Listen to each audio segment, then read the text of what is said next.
Next point है VCD 2828 2828 मुरली तारीख 15 नवंबर 1967। बाबा ने व्याख्या की थी 23 मार्च 2019। बाबा गुप्त होने के बाद वाणी चली थी। टाइमिंग है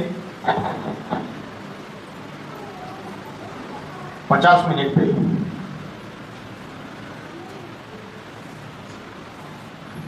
तो उस समय की बात बताई, बाबा के समय की।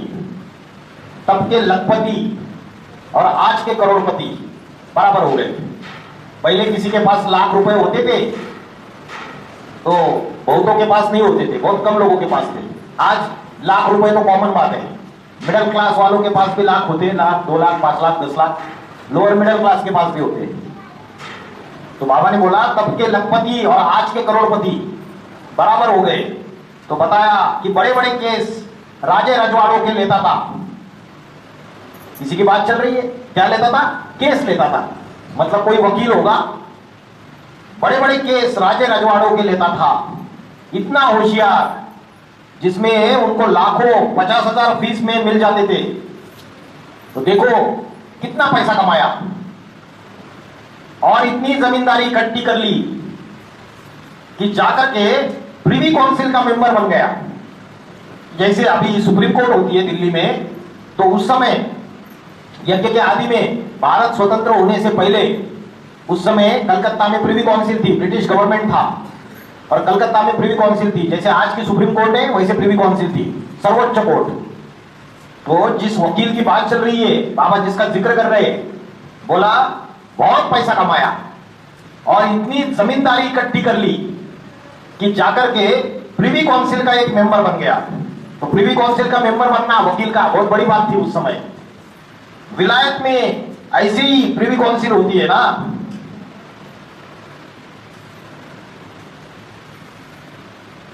तो बस बंगालियों में या हिंदुस्तानियों में वो एक जाकर के बना। सारे बंगालियों में वो एक जाकर के बना। वो कौन है? अभी उसकी हिस्ट्री निकालनी बहुत जरूरी है, लेकिन बच्चों में आज तक कोई बच्चा उसकी हिस्ट्री नहीं निकाल पाया। बाबा ने मुरली में जिक्र किया है तो जरूर कोई ज्ञान का व्यक्तित्व होना चाहिए। तो बोला फिर उनकी गद्दी बच्चों को भी मिलेगी कि नहीं मिलेगी? वो जो इतनी जमींदारी इकट्ठा करता है, इतना पैसा कमाता है, इतना बड़ा साहब प्रिवी काउंसिल का मेंबर बनता है, तो बोला उनकी गद्दी बच्चों को, उनके बच्चों को मिलेगी या नहीं मिलेगी? जब चला जाएगा तो गद्दी देकर जाएगा ना बच्चों को। इतना कमाएगा, इतनी जमींदारी इकट्ठी कर लेगा, तो कोई अच्छा बच्चा होगा उसको गद्दी मिलती है। क्या बोला? दुनिया का नियम है, जो अच्छा बच्चा होगा उसको गद्दी मिलती है। तो वो भी हकदार बन सकता है कि नहीं? फिर क्या बोला पता है? फिर बोला तो यहां टैली करो। क्या बोला? यहां टैली करो। यहां है वेद के अखूट ज्ञान धन के भंडारी से भंडार लेने की बात। तो बाप जिसके पास अखूट ज्ञान धन का भंडार इतना जमा किया, इतनी जमींदारी, इतनी प्रॉपर्टी जमा कर दी उसने, है ना? तो जब चला जाएगा तो किसी बच्चे को गद्दी देकर जाएगा या नहीं देके जाएगा? किसी को तो देके जाएगा। जो अच्छा बच्चा है, जो हकदार होगा, कोई बच्चा अच्छा, उसको देके जाएगा। जो इतना भंडारी होगा, अखूट ज्ञान धन का भंडार कमाएगा, तो अपने बच्चे को देगा या नहीं देगा? देकर नहीं जाएगा। पूछा देकर नहीं जाएगा क्या? इतना अखूट ज्ञान का भंडार जो कमाया हुआ है, एडवांस पार्टी आध्यात्मिक विश्वविद्यालय ऐसे अनाथ हो जाएगा? अरे किसी को तो गद्दी देनी पड़ेगी। देकर नहीं जाएगा क्या? फिर बोला देके शरीर छोड़ेगा या नहीं छोड़ेगा? किसी को वो प्रॉपर्टी की ये दुकान चला तू, वो देके फिर शरीर छोड़ेगा या नहीं छोड़ेगा? इसलिए शरीर कब त्यागा? 8 नवंबर 2022 को, और 5 सितंबर 2020 की वाणी में आ गया 8 का धंधा है, टॉपिक बनाना, सेमिनार करना। इसके पहले कभी भी मुरली में कोई अधिकार नहीं दिया किसी को। बोला एक एक को ज्ञान समझाओ। क्या बोलते थे बाबा? एक एक को ज्ञान समझाओ तो वारिसदार क्वालिटी, शेर जैसे बच्चे पैदा होंगे। कभी बोला कि हुजूम को ज्ञान समझाओ? मना कर दिया हुजूम को ज्ञान समझाने के लिए। लेकिन जब समय नजदीक आ गया, अभी ये शरीर को त्याग के नया पार्ट प्ले करना है, बड़ा खेल खेलना है, तो डायरेक्शन निकाला। 8 का धंधा है, टॉपिक बनाना, सेमिनार करना, भाषण करना। जैसे राजू दीक्षित अलग अलग टॉपिक के ऊपर भाषण करता है, तो ये जो ज्ञान धन है इसको बांटना चालू कर दो, ले लो। पहले मैं बांटता था, अभी तुम बांटो। फिर देखते हैं कौन लायक बच्चा है, अच्छा बच्चा है, वो ले लेगा गद्दी। फिर बोला अष्टदेव तीनों दुनिया को ज्ञान सुना सकते हो। बाप जब तक है 2018 तक, तब तक कभी बोला कि तीनों दुनिया को ज्ञान सुना सकते हो? नहीं तो पहले ही बताना चालू कर देते थे, तो बाप का महत्व क्या रहा? बाप बाजू में बैठा हुआ है और बच्चा ज्ञान सुना रहा है, अच्छी बात लगती है? नहीं। तो जाने से पहले गद्दी तो देनी है किसी न किसी को, तो पहले ही डायरेक्शन दे दिए जो पहले कभी डायरेक्शंस नहीं दिए थे। इसलिए जब तक जीना है तब तक पीना है, अंत तक नए नए ज्ञान के रतन निकलते रहेंगे। और उसको अगर मिस कर दिया तो ड्रामा के ऊपर, बाप के ऊपर अनिश्चय आ जाएगा। तो बोला जो इतना भंडारी होगा, अकूट ज्ञान धन का भंडार कमाएगा, तो अपने बच्चे को देगा या नहीं देगा? देकर नहीं जाएगा, देके शरीर छोड़ेगा या नहीं छोड़ेगा? हाँ, सबको छोड़ना पड़ता है, तो बताया नया शरीर लेना पड़ता है।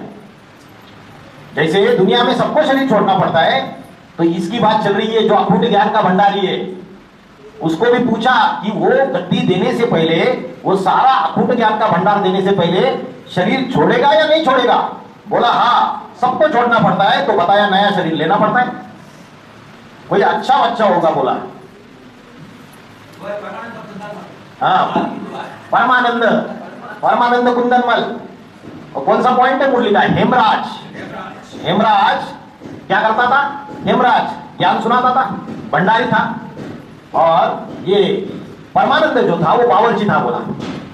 और बोला परमानंद जो था वो हेमराज से ज्ञान बहुत सुनता था, बहुत अच्छे से ज्ञान सुनता था। और जो परमानंद था कोई धंधा भी करता था, बोला पता है नहीं क्या धंधा करता था, ज्ञान बड़ा अच्छा सुनता था। तो क्या हो गया, जब हेमराज शरीर छोड़ दिया तो अपनी गद्दी परमानंद को देकर गया। और जो परमानंद को गद्दी देकर गया तो परमानंद के फॉलोअर्स और हेमराज के फॉलोअर्स दोनों अंत तक लड़ते रहे। ये मुरली का पॉइंट है। तो अभी लड़ रहे हैं ना, नहीं लड़ रहे? हेमराज, हेम माना सूर्य, हेम माना सोना, सच्चाई कहा जाता है, सत्य कहा जाता है, उसका राजा सत्य, राजा हरिश्चंद्र सत्यवान। तो वो हेमराज हो गया राम की आत्मा। और वो अपना वो देखता है कि ये परमानंद है जो ज्ञान बहुत अच्छा सुनता है, तो उसको गद्दी देकर गया। और पिछाड़ी में हेमराज के फॉलोअर्स और परमानंद के फॉलोअर्स आपस में लड़ते रहे।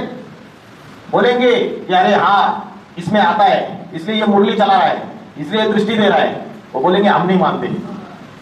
जैसे ब्रह्म कुमारी और एडवांस पार्टी, वैसे ही यहां